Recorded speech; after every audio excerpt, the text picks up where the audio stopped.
So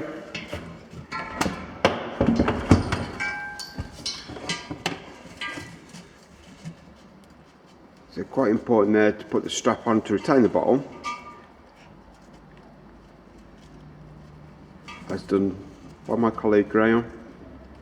He's got delicate hands.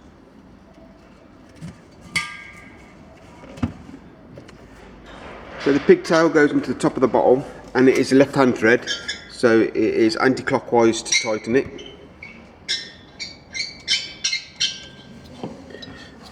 Using a spanner that will be in the starter kit.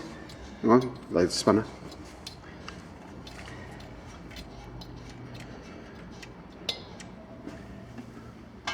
Just hand tight, give it a quick tap in situ. The bottle top there, as you can shown by Graham, just opens up, and that's going to release the gas through the pigtail, through your regulator, down the pipework and into your motorhome.